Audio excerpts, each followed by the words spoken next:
Chapitre 12. Jésus se mit à leur parler en parabole.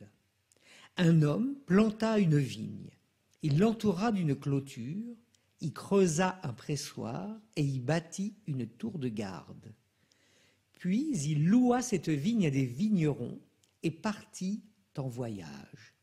Le moment venu, il envoya un serviteur auprès des vignerons pour se faire remettre par eux ce qui lui revenait des fruits de la vigne. Mais les vignerons se saisirent du serviteur, le frappèrent et le renvoyèrent les mains vides. De nouveau, il leur envoya un autre serviteur. Et celui-là, ils l'assommèrent et ils l'humilièrent. Il en envoya encore un autre, et celui-là, ils le tuèrent. Puis, beaucoup d'autres serviteurs, ils frappèrent les uns et tuèrent les autres. Il lui restait encore quelqu'un, son fils bien-aimé. Il l'envoya vers eux en dernier, en se disant « Ils respecteront mon fils ».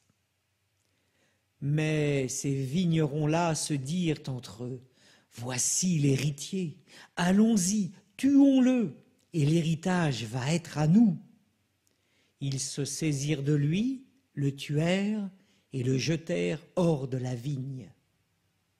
Que fera le maître de la vigne? Il viendra, fera périr les vignerons et donnera la vigne à d'autres. N'avez-vous pas lu ce passage de l'Écriture? La pierre qu'ont rejetée les bâtisseurs est devenue la pierre d'angle. C'est là l'œuvre du Seigneur, la merveille devant nos yeux. Les chefs du peuple cherchaient à arrêter Jésus, mais ils eurent peur de la foule. Ils avaient bien compris, en effet, qu'il avait dit la parole à leur intention. Ils le laissèrent donc là et s'en allèrent.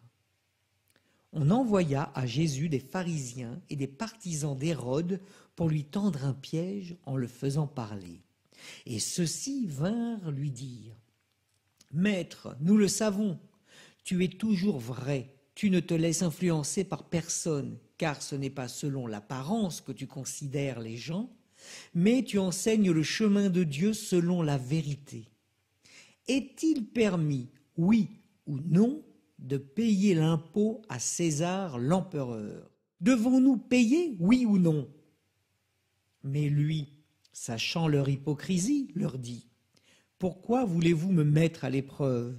Faites-moi voir une pièce d'argent. » Ils en apportèrent une, et Jésus leur dit « Cette effigie et cette inscription, de qui sont-elles? » « De César, répondent-ils.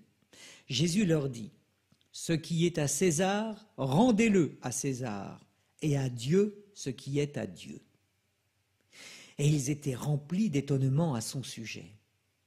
Des Sadducéens, ceux qui affirment qu'il n'y a pas de résurrection, viennent trouver Jésus. Ils l'interrogeaient.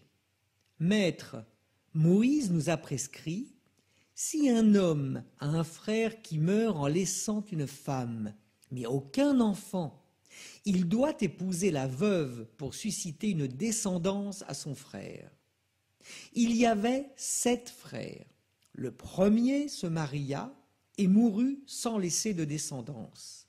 Le deuxième épousa la veuve et mourut sans laisser de descendance. Le troisième pareillement. Et aucun des 7 ne laissa de descendance. Et en dernier, après eux tous, la femme mourut aussi.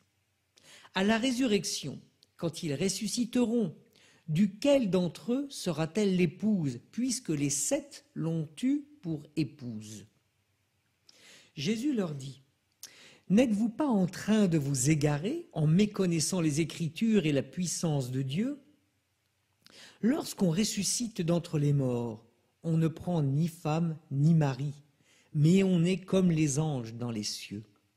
Et sur le fait que les morts ressuscitent, n'avez-vous pas lu dans le livre de Moïse, au récit du buisson ardent, comment Dieu lui a dit « Moi, je suis le Dieu d'Abraham, le Dieu d'Isaac, le Dieu de Jacob. » Il n'est pas le Dieu des morts, mais des vivants. Vous vous égarez complètement. Un scribe, qui avait entendu la discussion et remarqué que Jésus avait bien répondu, s'avança pour lui demander « Quel est le premier de tous les commandements ?» Jésus lui fit cette réponse « Voici le premier. Écoute, Israël, le Seigneur notre Dieu est l'unique Seigneur. Tu aimeras le Seigneur ton Dieu de tout ton cœur, de toute ton âme, de tout ton esprit et de toute ta force. Et voici le second, tu aimeras ton prochain comme toi-même.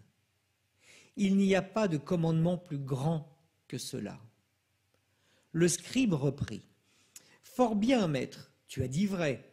Dieu est l'unique et il n'y a pas d'autre que lui. L'aimer de tout son cœur, de toute son intelligence, de toute sa force, et aimer son prochain comme soi-même vaut mieux que toute offrande d'holocauste et de sacrifice. » Jésus, voyant qu'il avait fait une remarque judicieuse, lui dit « Tu n'es pas loin du royaume de Dieu. » Et personne n'osait plus l'interroger. Alors qu'il enseignait dans le temple, Jésus, prenant la parole, déclarait « Comment les scribes peuvent-ils dire que le Messie est le fils de David ? David lui-même a dit, inspiré par l'Esprit Saint, « Le Seigneur a dit à mon Seigneur, siège à ma droite, jusqu'à ce que j'aie placé tes ennemis sous tes pieds. » David lui-même le nomme Seigneur. D'où vient alors qu'il est son fils ? Et la foule nombreuse l'écoutait avec plaisir. Dans son enseignement, il disait « Méfiez-vous des scribes qui tiennent à se promener en vêtements d'apparat et qui aiment les salutations sur les places publiques, les sièges d'honneur dans les synagogues et les places d'honneur dans les dîners. Ils dévorent les biens des veuves et, pour l'apparence, ils font de longues prières, mais ils seront d'autant plus sévèrement jugés. » Jésus s'était assis dans le temple, en face de la salle du trésor, et regardait comment la foule y mettait de l'argent. Beaucoup de riches y mettaient des grosses sommes. Une pauvre veuve s'avança et mit 2 petites pièces de monnaie. Jésus appela ses disciples et leur déclara « Amen, je vous le dis, cette pauvre veuve a mis dans le trésor plus que tous les autres, car tous, ils ont pris sur leur superflu, mais elle a pris sur son indigence, elle a mis tout ce qu'elle possédait, tout ce qu'elle avait pour vivre. »